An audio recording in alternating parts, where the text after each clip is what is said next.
Hello, guys, and welcome to episode 2 of the Network Podcast. This episode is going to be about school. So I just wanted to say a quick thank you to all you guys for listening. We're really happy with how our first episode turned out and the feedback we've gotten.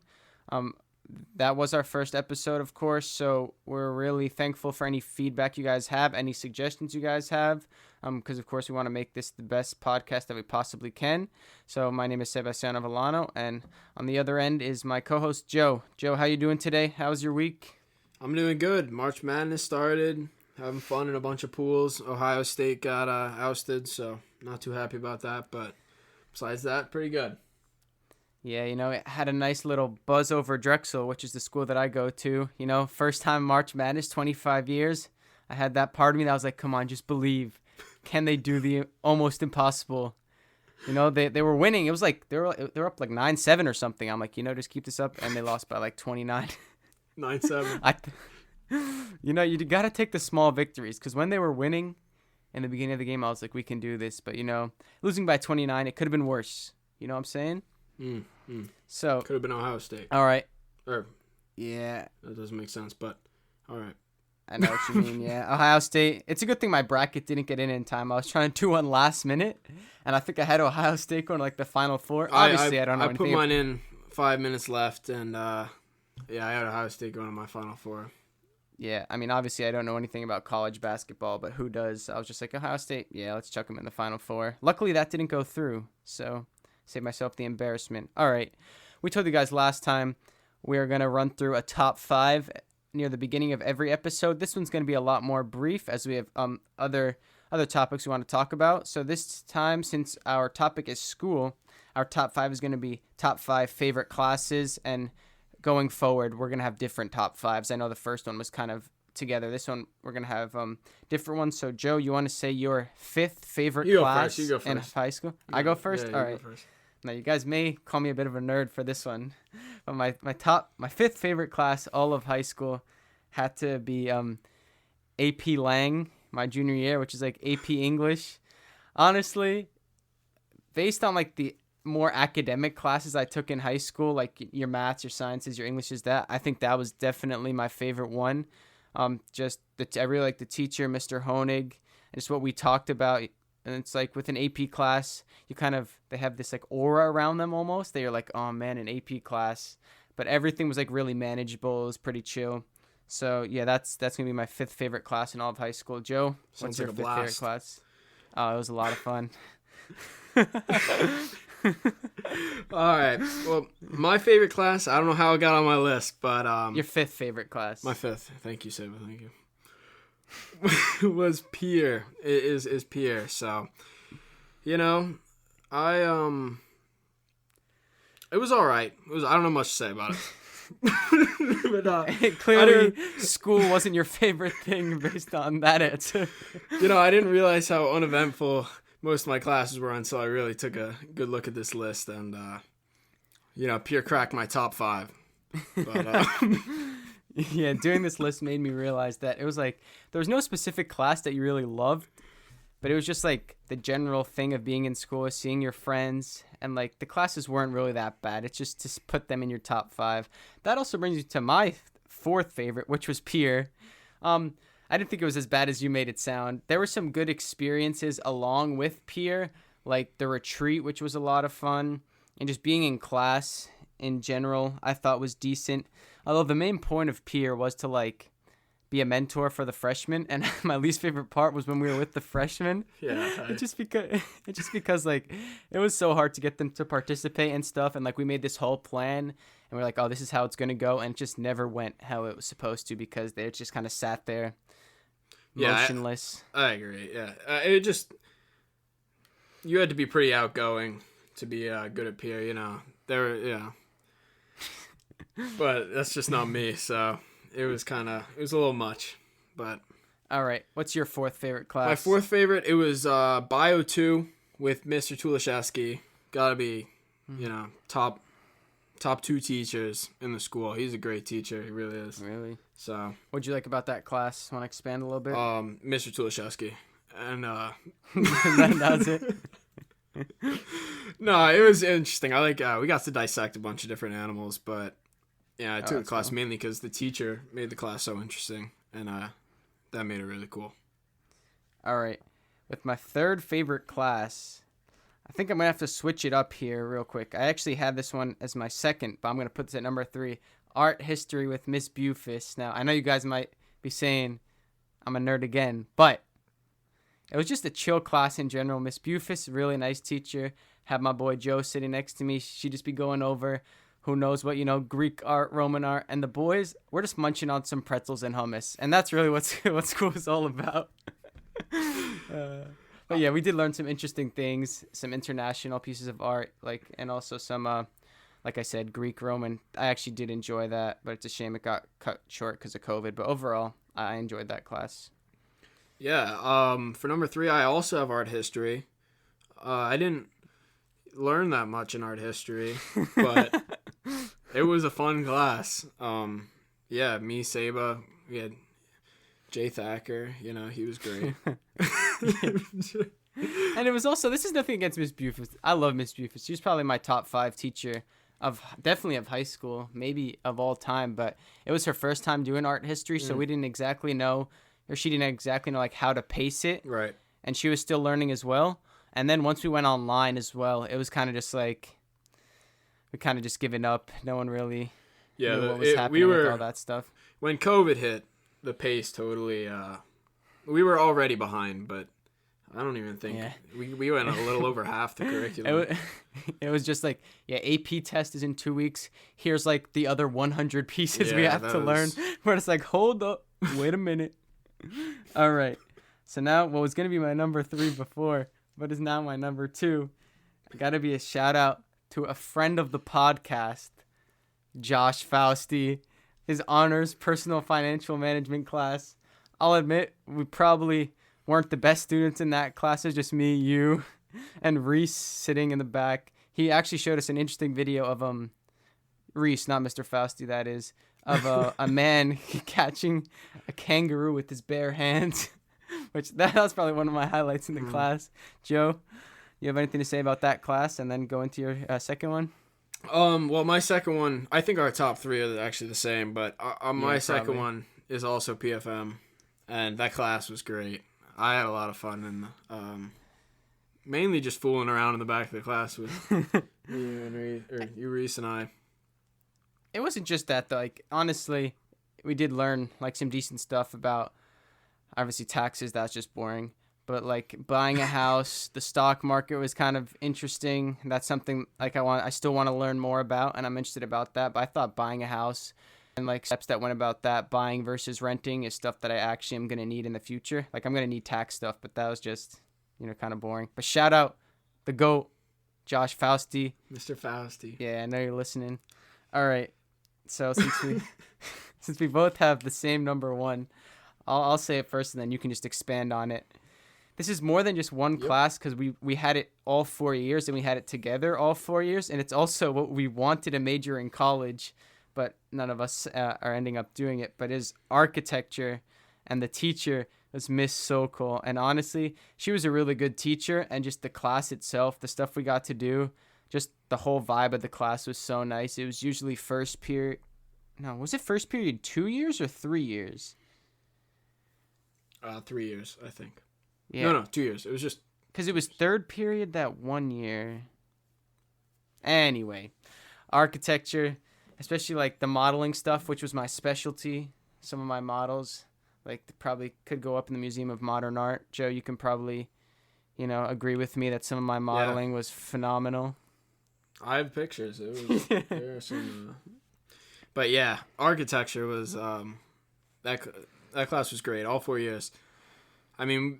I just have so many memories of procrastinating all our projects until the very last day, and then pulling out that 100 out of the bag, baby. Yeah. No, but we'd have 2 months to do a project, and then we'd stay after school on the last day and completed it. We'd keep Miss Sokol afterwards. No. Just to get the project done. No, we didn't. We never kept her. She was like, "Oh, I'm gonna stay after this day. You guys can come and work on it." And we weren't the only ones that stayed after. There were other people. I'll never forget, probably the most stress I was under, what was that, our junior year final project? Man, I was just slacking a little too much. I come in on the final day, I'm like, boys, it's 2-hour period. We got plenty of time to put my whole model together. It was looking good. I started putting it together, and then the roof just did not fit. So my thing just didn't have a roof, and that's how I turned it in. But one of the best moments of architecture was when it must have been the start of a new quarter. And whenever, whenever you have the start of a new quarter, whenever there's the start of a new quarter, all your grades say 0. So we must have like 6 missing assignments, and we think we're chilling. Bro, it was like a month in. It had to be like 3 or 4 weeks in, at least. And she talks the whole entire class and calls us out and tells us to check our grade books, and we got 6 zeros in. Oh, that was brutal. We were just like, oh, bro, you haven't even posted a single grade. What are you talking about? And we check, and then just like, well, it was 6, maybe an over exaggeration. It was at least 4 though. I remember that fear. It's like, no way, bro. I got a 0 in this class. High school. See, that's the type of memories we're talking about. Like it wasn't necessarily having to do with the academic part, but just like hanging out with your friends and just stupid things like that. Like that was just so much fun, honestly. All right. So that's the end of the top 5. As I said, we're going to keep it brief going forward. The next thing that we're going to talk about is let's talk about AP classes and just the pressure that you kind of felt in a school like South Brunswick. So did you take any AP classes? You took AP Art History, and didn't you take AP Music Theory as well?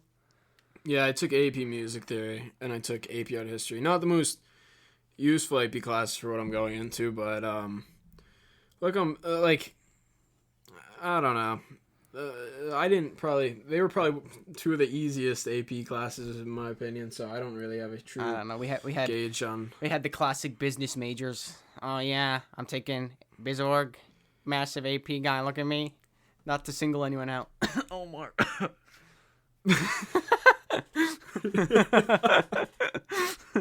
Just kidding. We love you, Omar. But so, just what do you think the APs were worth it? Do you think that like there's too much focus on APs? What do you think about APs in general? I think if I knew what I wanted to do in high school, it would have been useful taking some APs in the field I wanted to go into. But the APs I took had absolutely nothing to do with what I plan on majoring in college. So they were fun, but yeah, they're not gonna have a huge impact as they may. Before I talk about my APs or just like what I think about APs in general, that like going back, we said it before we started recording, like our senior year, our whole like senior year schedule was laid out for us to go into architecture because that's what we wanted to do for at least like 3 or 4 years before we went on a couple of college visits together. We were like, yeah, architecture is what we want to do. So we asked Miss Sokol, who our architecture teacher had been for the past 3-4 years. We're like, all right, what classes should we take our senior year to help us going forward? So we had architecture, which we were always going to take, but then like classes like art history and just art 1 to better our art skills. And then turns out I'm doing civil engineering right now at Drexel, and you plan on going into business or something of that sort? Yeah. No, that is interesting. I mean, we basically, our junior year going into senior year, our whole schedule revolved around taking art classes to improve our portfolio for architecture school, and then neither of us go into architecture. Yeah. So. I think it was good experience overall. Maybe a lesson to anyone listening. I'm sure you guys most of you are probably in college or out of college. Maybe a couple people going into their senior year. Don't try and narrow your options too much. I mean, I guess I wouldn't say that it was a bad thing, because I guess after going through that kind of, maybe that helped us realize like, yeah, architecture isn't for us. Which, like, that's something equally as important as, like, taking the classes for architecture. Just like, we took these classes. This is something that we thought we wanted. Maybe it's just not exactly what we want, and we'll keep looking.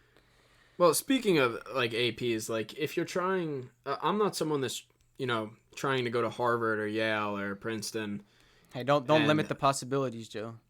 Yes, thank you. But I'm not shooting for those schools, so I'm not trying to take 6 AP classes. I don't want to say ruin my last 2 years of high school, but if you take, I'd say upwards, like past 3 AP classes, how much fun could high school really be? Yeah, maybe you could manage it, but like I was planning. I mean, I'm doing an instrument, hockey, playing on 2 teams, and doing school. It just wasn't going to happen.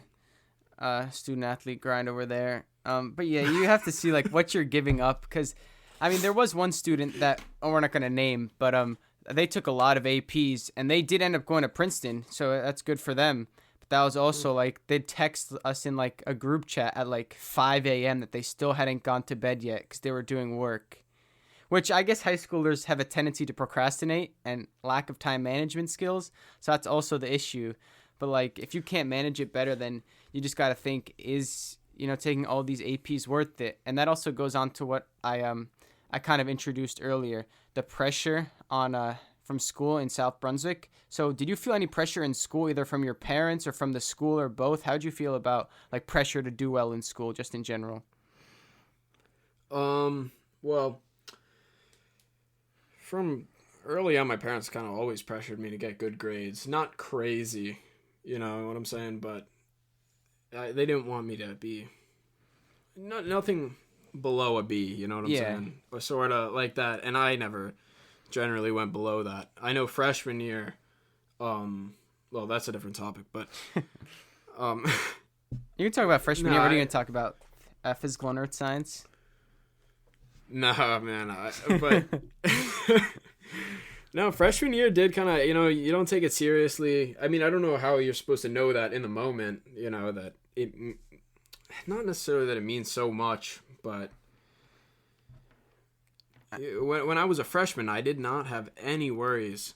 I did not worry about my GPA in order to get into college. There was not a thought in my mind about that. So looking back on it, I wish I cared more, but unless my parents were like really pushing me, I don't think I would have gotten any better grades. Yeah, I think looking back on it, there's always stuff that you can change. And I think freshman year, I remember orientation, they kept saying like everything counts. That was their motto. And you're just like a little freshman. You're just like excited to go to the high school. You're just like, everything counts, dude. What are you talking about? I'm just going to school, right? I'm just about to enter my freshman year. Then looking back on it, you think about like GPA, because that's something that, whether it's important or not, we think it's important for college. So it was just like looking at that freshman year GPA. Like if you do really bad, there's only so much higher than you can raise it with your next 3 years. I mean, I doubt anyone listening to this, except Costa. He's in 8th grade, so he might be the only person that's below freshman year that could take this advice. But just in general, whether you're in college or whatever it is you're doing in life, you never know how much it might matter. Because like you think that like these tasks or this one assignment. I know I had this a lot in school, not just freshman year, just like one assignment. You're like, oh, this assignment's not that important. And at the end of the term, end of the quarter, you're like, oh man, this was the assignment. This assignment was the reason I didn't get an A. I got a B plus instead, or just something that you're on the fence about. So I think that's kind of a takeaway. It's just never think something's not important, I guess, especially school-wise, but in life in general. And also going back to what we were saying about pressure, I feel like my parents never put that much pressure on me. Like if I got a bad grade or I was doing bad in a class, they were always like willing to help me, which was really nice. I feel like I put more pressure on myself, and that goes back to what I said about in South Brunswick High School. South Brunswick High School, there's a large Asian population, and they get a lot of pressure put on them by their parents, or they just want to do really well because they're like, oh, I got to have like a 4.5 GPA. I got to get this score on the SAT. I got to get into this school, Harvard, like you said, Yale, all these great schools. And I feel like that rubbed off on me a little bit, not necessarily in a bad way, because I feel like, especially with the SAT, it probably pushed me to do a little bit better, or at least to want to do a little bit better.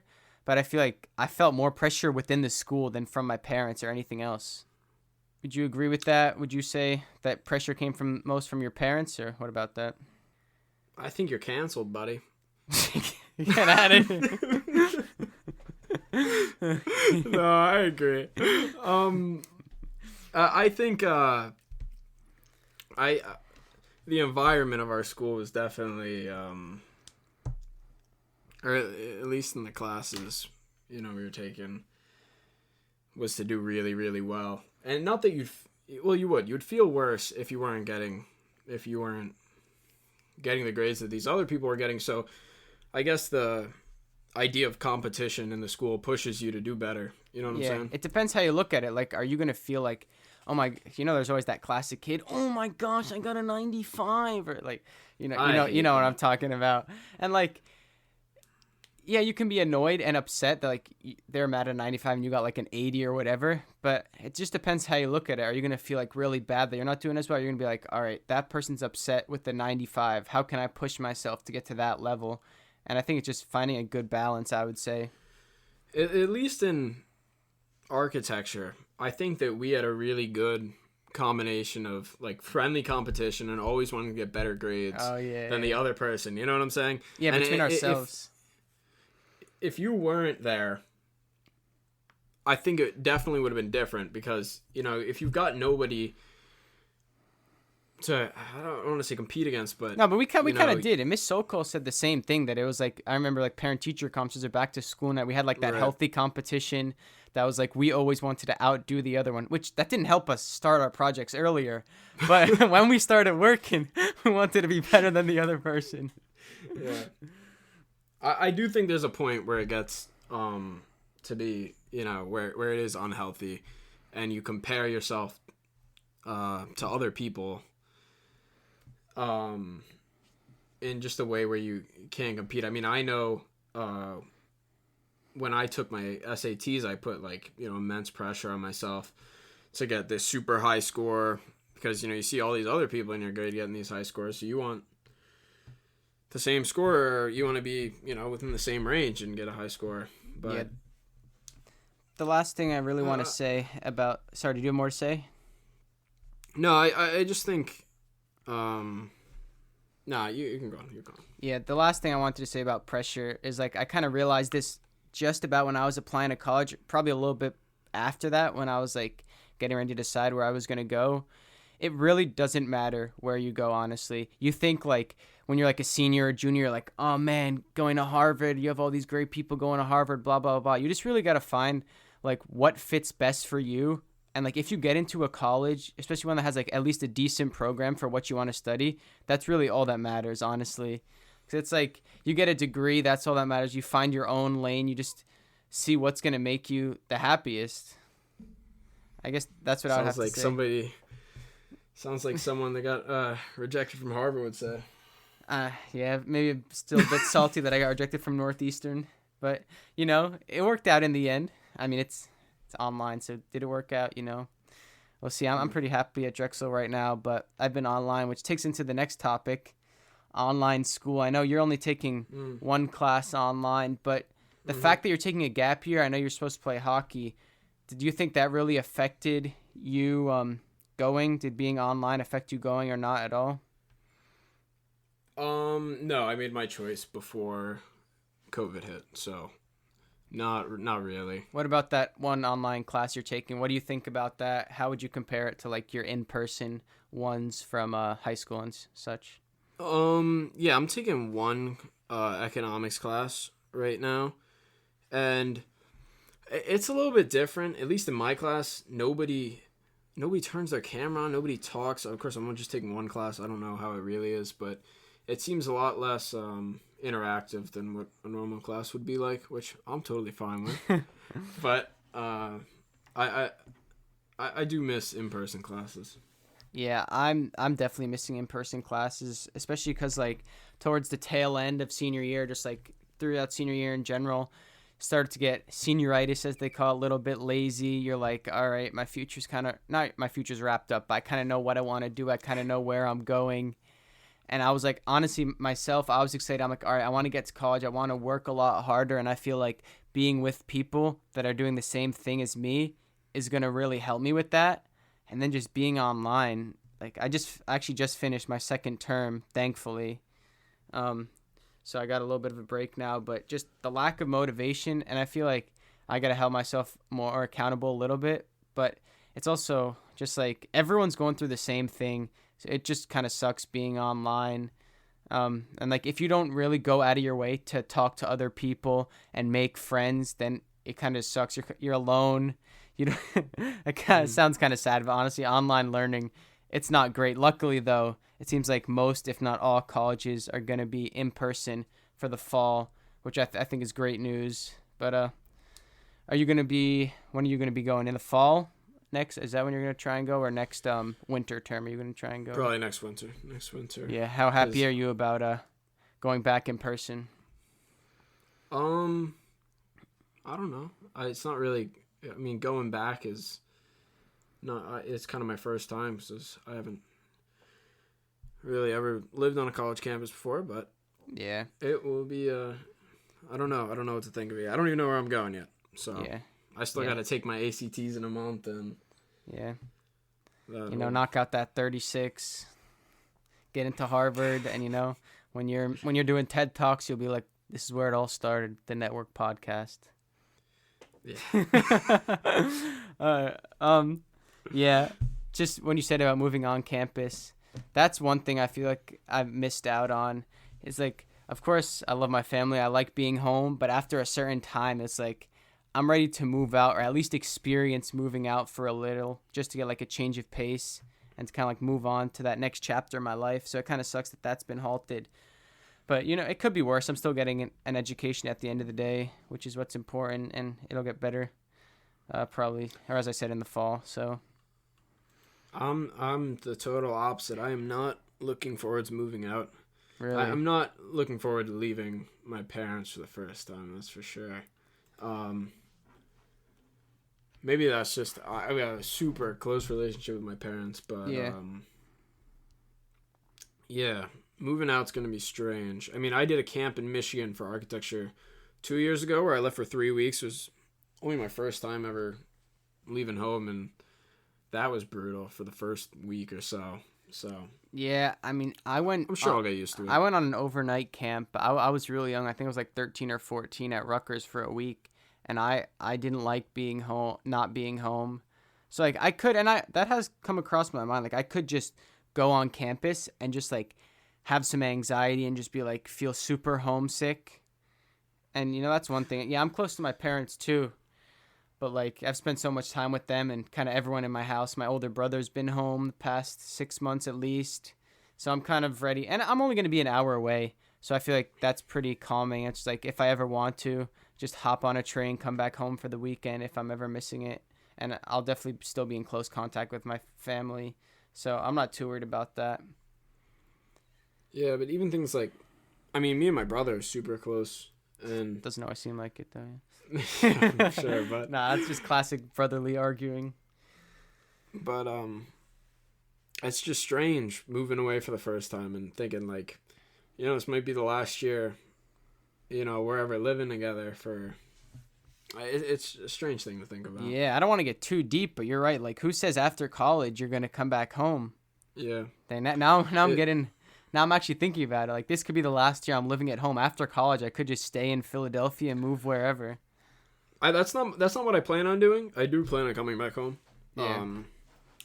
Hopefully save some money, live at home. Yeah. That's the one thing. That's one thing I'm liking. Home cooked meals, not having to pay for food, not having to pay for rent. That is a big bonus. Not until I'm right like now. 35, but like yeah.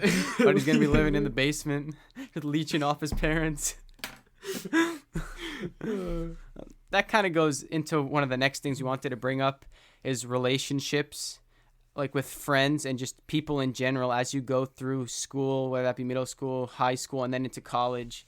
So what did you want to talk about that? Oh, I always say my bad, guys. It's all good. I only realize it after I say it. But I think we had a pretty You said it unique again. friend group. Did I really? Unbelievable. Anyway. As a habit, I'll break it sooner or later, down the road. All right, unique friend group. Sorry to ruin your flow. It's all good. I think our friend group was pretty unique. I'm sure everybody thinks their friend group is unique, but I think, I said it again, but we, our friend group kind of stuck with each other for all 4 years of high school, where I saw a lot of friend groups break up, especially in the last year. It's interesting you say that, because I was when you brought up our friend group, I was thinking we haven't really been all together for like 4 years. I mean, we have like me and you, we met each other That's freshman year, and the only reason we met really is because that kid took your seat. in architecture. Yeah, Because yeah. you were sitting somewhere else, and he took your seat, so you moved right across from me. And that's I how didn't we have the met. guts to say anything. Yeah, exactly. Uh, but then, like, Omar, I've known for a while. Zach's obviously your brother. I didn't even meet him till sophomore year. I probably didn't become like actually friends with him till junior year. And then Matt, you've known since what, middle school? Yeah, since 6th grade. Yeah, I had one class with him sophomore year. I mean, I guess throughout the 4 years, but I guess like gradually throughout the 4 years, we kind of. Oh, it wasn't really till senior year that we actually became like a group and we started like hanging out You're and like, right. doing You're stuff right. together. Because our freshman sophomore year, we hung out with completely different people. So Yeah. that's not true what I said before. We haven't really been together all 4 years, but yeah, we did kind of split up from people freshman year. Yeah. People go down different paths, but Yeah. And that's one thing that's crazy is like sometimes you just stop talking to people and you don't even notice. It's just like Yeah. it's just like, oh man, it's like, remember this person, you're like, man, I used to be really close with them. I haven't talked to them in like 7 months. I haven't talked to them Yeah. in 2 years. And I guess in high school it's kind of more about like it's kind of focused on what classes you take and if you have classes with them. And I guess like lunch and stuff. But like sometimes it just turns out that like you're really close with. I know there are like multiple people, like especially like freshman, sophomore year, I was really close with, and now like if I saw them like in the street or something, I don't even know if I say hi to them, and like that's kind of just crazy to think about, honestly. how many friends in high school are you really taking out to to college? Yeah, You know what I'm saying? I've thought about that before too. It's like if like when Especially you don't, if you have a broader friend group. yeah, I'm That's what- sure they're not sticking together quite as close as a tighter friend group. yeah, like I was a little bit worried because we were all supposed to go in different directions. I was going to Philly, Matt's going to Stockton, so he's supposed to move wherever that is. I think down by the shore. Omar's going to Rutgers, and then you and Zach were still I'm going going to to be at Stanford. home. Yeah. Stanford. Zach's committed. Did he commit to Princeton yet? No, but like we were all supposed to go in different directions, and there was a small part of me that's like, I think we'll all like we would all stay friends, but I was like, man, are we all gonna stay that close? Like, what's gonna happen? And I guess even though we've still been online and we've all been in the same town, like it's almost been 3 months since we all hung out since we went snowboarding that one day, December 23rd, and like we still talk to each other. I don't feel like we've missed out on that much. Yeah, I mean, we have our group chat that we still talking all the time, so I think that's what has kept us together for the most part. But yeah, I don't know how things are going to go in the future. I mean, we haven't exactly all split up yet, you know what I'm saying? We're all still in New Jersey. Yeah, like you can continue. No, I was kind of... Yeah, I know. Like once we go in different directions, like we're all on campus. Obviously, we're gonna be hanging out with like our friends from school. We're not gonna be like driving 1 hour, 2 hours just to hang out with each other. Right. Like we'll be home for breaks and stuff, but still, that's pretty crazy to think about. At least for me, and just especially like I think about how close I was with certain people, and now, as I said before, like you just don't even talk to them. Yeah. But I mean, that just kind of happens in life. Like now, you don't. At least personally, I don't really care as much, just because like you have other close friends that I care about now. So like it doesn't really matter. I mean, hopefully as college goes on, I'll make better friends. Or What are you trying to say? Make better friends. I'll make friends with people in the same, field that I'm interested in. Yeah, that's definitely important, especially with online school. It's been tough, but like lately, like the past few weeks, honestly, I started going on. I don't know, the real place that I met friends and like kind of the only place I met friends is like doing labs, because like you're not gonna meet any people doing lectures. Like when you're all just sitting there, whether you have your camera on or off, they're just lecturing at you for however long, and then that's it. At least with labs, you get some group work, and that's where it started. I met this one kid. Shout out my boy Jakob. We were in a lab group, not freshman. Now you got me all confused. The first lab group of this term, and the only reason we became friends is because he was like, "Yo, do we have another lab this week?" I was like, "Yeah." He was like, "Dang, I missed it." And then that's where it all started. He was like panicking because he missed the second lab, and now like he introduced me to a bunch of people, and we're gonna hopefully meet up in Philly next week. So it's kind of crazy that that's where it started from, but yeah, it's not easy. It is different. I mean, at least with the class I'm in right now, I mean, nobody talks to each other. How are you supposed to build friendships with people? Yeah, like when it's like most of them don't even have their camera on. Yeah, like the only way you're gonna do it through a lecture is like adding them on Instagram, adding them on Snap, and like I mentioned before, you really have to go. That. You really have to go out of your way, but then like you might be like a little self-conscious. You don't know how they're gonna perceive. They're gonna be like, oh, this person's weird. Like, why are they trying to text me when you're really just trying to make friends? Like, not speaking from personal experiences or anything. Like, totally. No, but like that's kind of how it can seem to some people. I never felt that way because it was like. Saber's been blocked by his mates. You know, once I got blocked by 50 people, you know, I knew it was like something was going wrong. No, but I feel like everyone's been really nice with online school because we all kind of understand we're in the same situation.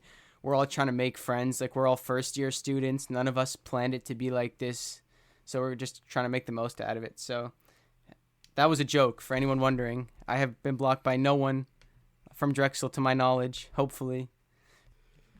All right. I think the last thing that we want to talk about is just, we kind of talked about it a little bit before, but just applying to college. And this was kind of an interesting question that we talked about in Peer, you know, both of our top 5 favorite class. When you're applying to college and like when you're applying to college, do you think it's better to be optimistic or pessimistic? Because like I know some people thought they're like, no, I'd rather just think that I'm not gonna get in, so then if I don't, I won't feel anything, but if I do, then I'll be happy. What do you think about that? I think you should be optimistic. Why is that? Well, I just think it's a healthier mindset. You know, if you, I think you should be happy with whatever you get into, or with all the schools you're applying to. You should be content, even if you don't get into your top schools and you end up going with one of your safeties. But I don't think you should shoot low to be surprised and excited if you get into one. I don't know. That's a tough question. Yeah, I mean, personally, I don't necessarily know if it's real or not, but like manifesting things in general, like what's the point in thinking like, oh, I really want to get into this school, but I know it might be a bit of a reach. I'm just going to think, no, I'm definitely not getting into this school. Like, there's no way I'm getting in. Like, in my opinion, that's just like you already setting yourself up for failure. And like, that's what, like with Northeastern, I was optimistic. I already, like, when I went on the tour, I already pictured myself going there. I was like, yeah, I'm getting into this school. And that didn't work. But the main takeaway. So, do you think you should have No. thought I don't think, No? because it was really, and I wasn't even that upset because I kind of like already knew what, I don't know. I kind of just had a feeling that I was going, not that I had a feeling I was going to Drexel. I remember I thought I was getting into Northeastern. Now I remember it was like beginning of quarantine, and I thought that was like where I really wanted to go. And obviously it was expensive, but I was like, nah, we'll make it work. But then I just didn't get in, so like the decision was really easy for me. And I guess things kind of work out in the end. It depends how you look at it. Like, I was optimistic, and if it doesn't work out, it doesn't work out. But just in general, I think it's way better to be optimistic than just be like, no, I'm definitely not getting this job. I'm definitely not getting into this school. I definitely have failed this exam and stuff like that. Yeah, I totally agree. All right. So the last thing we want to talk about is if we have any stories from school. So while you think about some, there is one that I wanted to talk about, and I know you're the one that orchestrated it, so you can have it, was probably the most, is it the most embarrassing moment in my life? It might be. I've got it all on video. All right. Luckily, this is a podcast, and they can't see the video. It'll be on the Instagram. Yeah, I'll upload it on the Instagram on Monday, when this podcast drops. But at our school around Valentine's Day, they had like these singing Valentines where like, the choir would come and sing to you, or whoever got it for them. So it's supposed to be like people getting it for their significant other. But, I was all throughout high school, I never thought I would get one. But I was just like, man, that honestly has to be the most embarrassing thing of all time.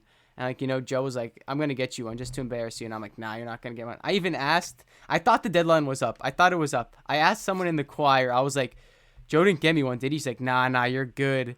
And then you were like, man, I missed the deadline. Turns out, just explain to me what happened next. How were you working behind the scenes and you ended up getting me one? How was I working behind the scenes? I just talked to one of the people in it, and I told him not to say it was from me, and that's it. It wasn't too complicated. And then, so just to paint the picture, we brought up art history before. We were just chilling in art history class. At this point, I'm relaxed. It's Valentine's Day, I think. I'm so relaxed. I'm like, all right, I know that he didn't get me one. Like, he missed the deadline. He even admitted, like, 2 days before in art class, you were like, nah, I'll admit I wanted to get you one, but the deadline's over. So I was calm. I see the choir walk in. Oh, my heart just drops. As I said before, we were just munching on our pretzels and hummus, and the choir just walks in. I don't know if I can describe that feeling, honestly. It was horrible. So, they start, what's the name of the song they were singing? 1,000 Years. Yes. So, they're just singing that. It was great. It was great. I'm just trying to, just pretend like I'm on my computer, even though I'm just on like a new tab on Google. I'm just looking at that. They're on the other side of the room. It's embarrassing, but it's manageable. And then when the lyrics of the song say one step closer, they all come towards me. They all sit around me, sit up on the table, and someone closes my laptop, and I've never felt more exposed in my life. I was ashamed. I was embarrassed. I don't even know what other words to describe it. It was like worst embarrassment I felt in my life. And then Joey's over here just cracking up and recording the whole thing. That was really in depth. That was great. You can't erase something like that from your memories, no matter how many times I've tried. All right, is there any other stories you want to touch upon from high school? Not that I could think of off the top of my head. When Reese made a TikTok about Mr. Fausti breaking into the house, that was probably that was hilarious. Yeah, that's probably something else. With Josh Fausti, with his permission, we can post that on our Instagram so you guys can see that too. I don't think we have that anymore. No, I think I have it. If Reese definitely has it.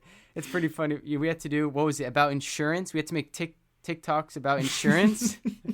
And, we had some grade A acting from myself, as well as, Mr. Fausti with a good supporting role in that TikTok, I'd have to say.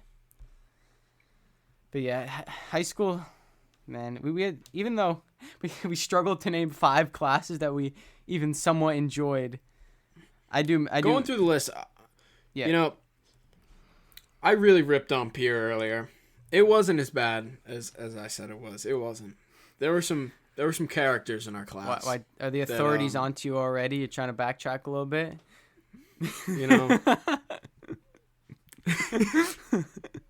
I've already silence been blocked speaks volumes. I've been blocked by multiple people in the class already, so but it was solid. We had some good times. The retreat. Yeah, for sure. There were some. Yeah. I don't know. I don't know. There was some. It was a very. There was. Yeah. A mixed bag, one could say. There was a mixed bag. Yeah, a very mixed bag. All of some conflicting viewpoints, and some people that didn't want to hear the other people's argument. All right. So anyway, I'm getting way.